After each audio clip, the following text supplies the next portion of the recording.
Flyers up in the halls have informed us that there will be a special assembly for all freshmen this Thursday, and no class activities will be scheduled on that day. Knowing that, I decide to take blue magic on Monday, Tuesday, and Wednesday, and then take green magic on Friday. I know that I am falling behind in black magic, but I could always get to that next week. After class on Monday, Minnie finds me in the halls. "There you are," she says as she approaches me. "I've been looking for you. Is everything on course for the fundraiser? You've got it set?" "As far as I know," I reply. "Great. Here are the papers on the booth location and schedules. Do you mind which time you work?" I shrug my shoulders up and down. "Not really. Only I'm supposed to be somewhere else after the last shift, and I know it might run over, so yeah." Minnie pauses. "Can I ask you something?" "Sure." "When two people are going out, is it normal for them to spend all of their time together?" Minnie asks. "Not with anyone else?" "Not all their time, I don't think. That sounds like too much. People need space." She seems to consider this a moment. "Right. Well, thanks for your help. I'll talk to you later." With that, she heads off. On Wednesday, I learned the blue magic spell Disruption. It costs 25 mana to perform, but it interrupts the casting of a spell, causing it to fizzle. On Thursday morning, all the freshmen are gathered together in the gym. "Good morning, my bright young things," Professor Potsdam exclaims after everyone settles down. "Today is a special occasion for all of you. You're going to get to practice what you've learned and try out some spells on each other without the pressure of a test or grades.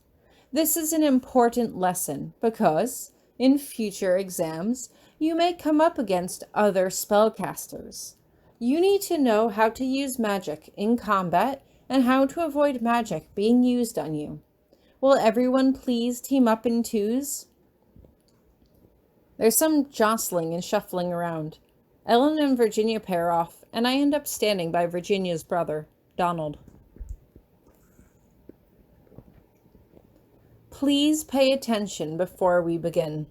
I want you to take turns casting spells at each other and blocking them.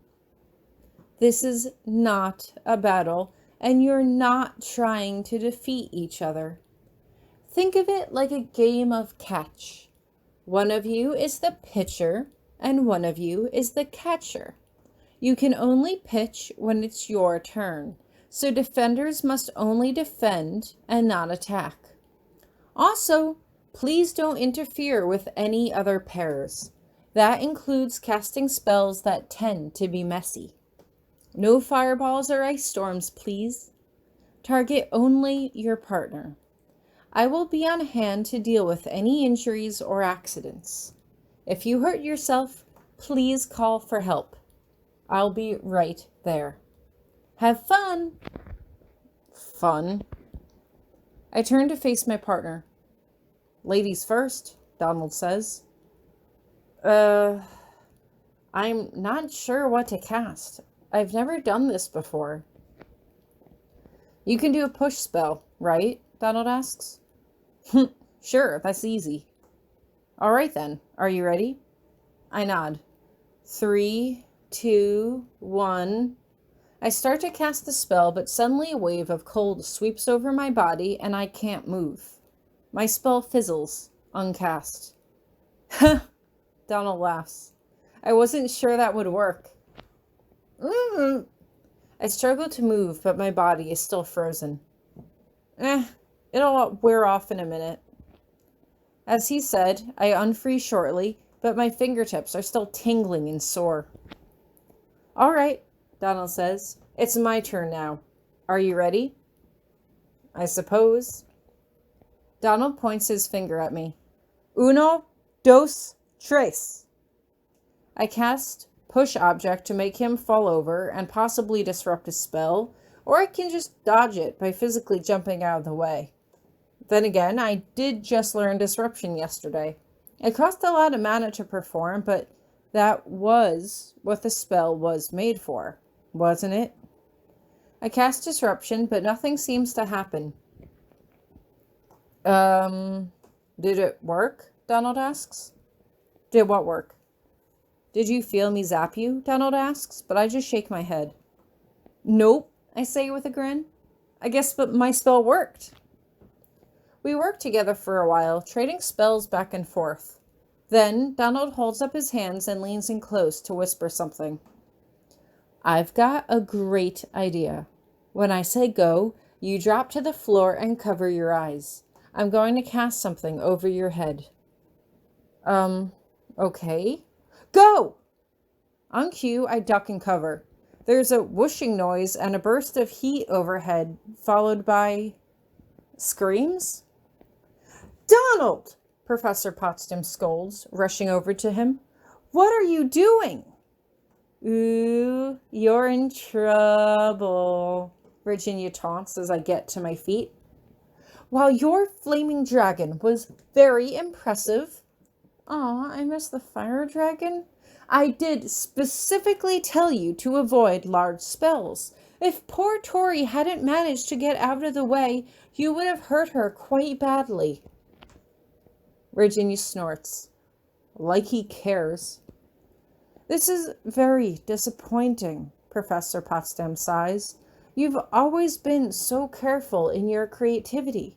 Why would you take such a risk? I want to speak up, but I stay quiet.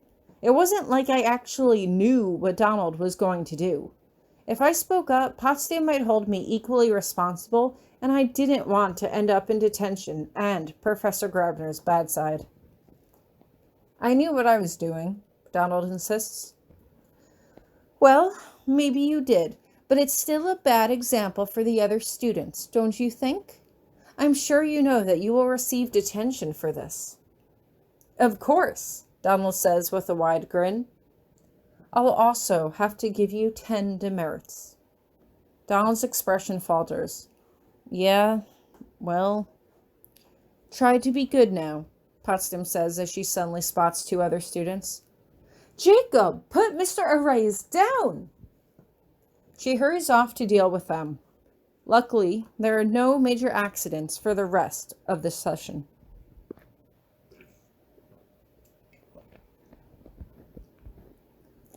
Professor Grabiner stayed cloaked as he watched the freshmen cast their spells.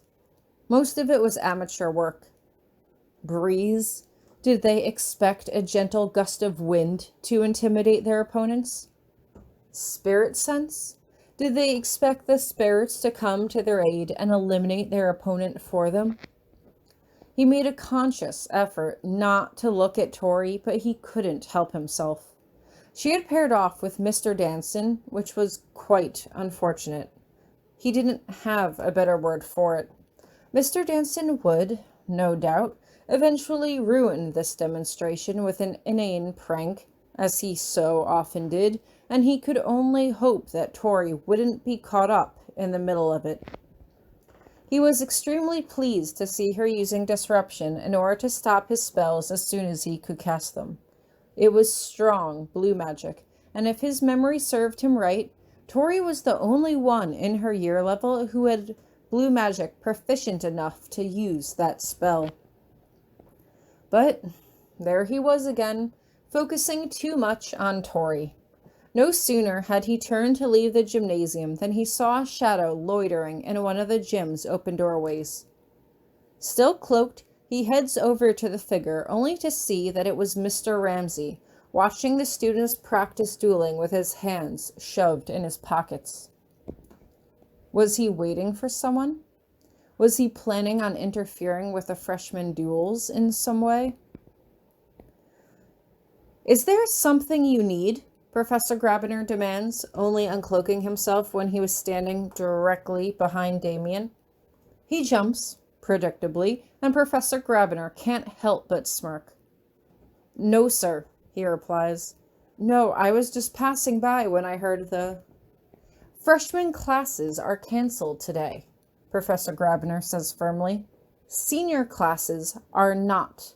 Don't you have somewhere else to be? Yes, sir. He makes no move to leave, and they both stare each other down, each willing the other to blink first. But Professor Grabiner was the ultimate authority, and Damien eventually turns and heads off towards his hall. Professor Grabiner was never one to doubt his instincts, and his instincts told him that Mr. Ramsay had been watching the freshman for a very specific purpose.